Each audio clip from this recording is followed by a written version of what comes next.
isniina guyyaani Ahmadu jechuun beekama zabaani gaafa dhalatan nabiyyu rahmaani. Muhammad Abdallaa barmaqaan isaati Abdul Muqtarii baqaqoon isaani. isa garaa jiru du'ebbaani madinaadhaa awwaalchi isaanii Waggaa keenya nabi rabbiiti. siyaaruuf deeman kabri abbaasaati Imala seenaan gara Madinaati. Yoomna gayaan deebi'a makaatti. oguma dhaqan haasaa raawwataani Deemuu eegalan gara biyya isaanii. qabamte tutee jaana minaani awwaa itti isi awwaalaani Nabii garaa hidhatee sabree haadha isaati. makka deebistee barummaa imaanii Akaawwan isaa ilqabaani. Waggaa lamaa wajjin jiraataani. waggaa saddeet keenya nakaa koonduwaani Adeerri isaa ifitti qabaani. ilmaan hundarraa isa taasisaani abshirshee umayya dawiini Ijoollumarraa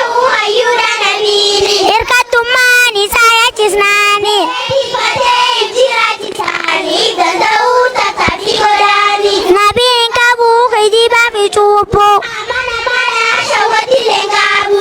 uffillee qabuu nama gadiif qabu kanaaf nama isa jibban qabu Biyya katee bakka koo ergaate. gara biyya shaanaa kan firateette Bara Aishaa Khadija galaate. jaalalti isaa onnee isi seente Heerumtee itti mari'atte. Akkanatti mangudee taate. Kadiya fuudhan nabiyyu rahmaani Umrichi guutuu walii jiraatani. kataani nabiin kadiyyaa hedduu jaalataani Gaafa yaadaan nabiin argamuufi. kophaa dabaan rabbi gabbaruufi Koteeraa seera caccabsuufi. Abdi rabbii waan ta'uu dhabuufi. jibrili dhufee nabiyyi rabbiitti Nabi kana hiika qara biteeti. hin beeku ta'ee itti daddeebaate nabi jirbaate Manatti galee ergaa bigaarii. Jireen kadiyyaan daddarbi jarjaarii Dubbii dadhabduu bulchuun ati maali? Daawwatu taatee siyaasa gaarii.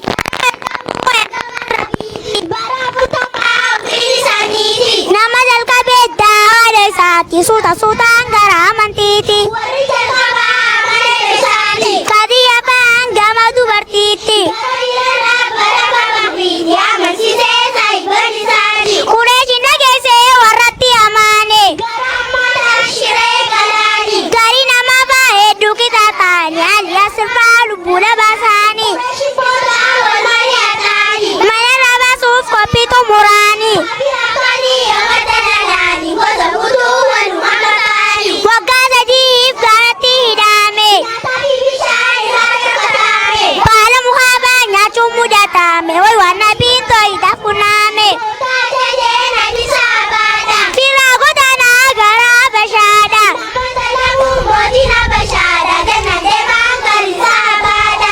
nabiin galanii gara mana isaanii Nabi boqoree bareeffama isaanii. kadiyyaan duute haati mana isaati nabiin guyyaas hedduu hiraaraani Wayii dhaabbatee cikiin argamaati. adeeris deeman gara akiraati Quraysh namaa rasuula muraati. Akka duraan jaluma sodaati. rakkoon kafiraa hedduudha hammaatti Saamlafaa itti jajjabaatti. daawaa rasuula guyyuma kataati kanaaf adawwiin hedduutti hinaafti Jedhina malee rasuula rabbiiti. firraani deeman biyya baayifiitti Eebaluuti dandaawaa isaanii. Dhagaadhumaa baasa biyya biiti. ahwaayii habiibi rabbii way waan mudatame Wayita rabbii qubsiisuun taa'ame. Situn dandeenyuu nuti lakkoofsaani makkattee biyya uwwaati abaani Kaabirri ka'ee wal mari'annaani. shayitaana wajjii wal ga'ii ta'ani Murtii raawwatan akka yaada isaanii. Namoota ilaala wajjini.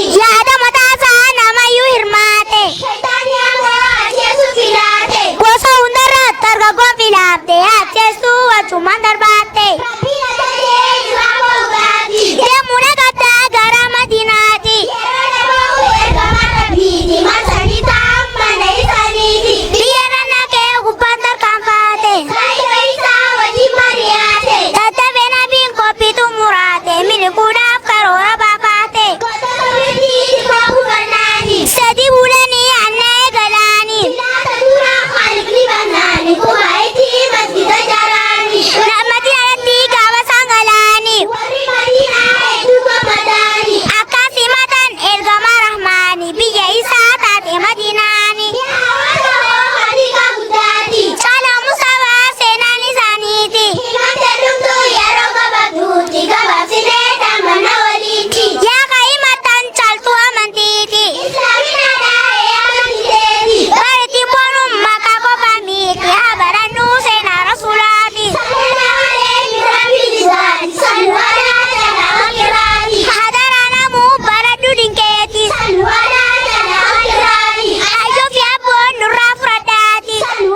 Wassalamu alaikum warahmatullahi wabarakatuh.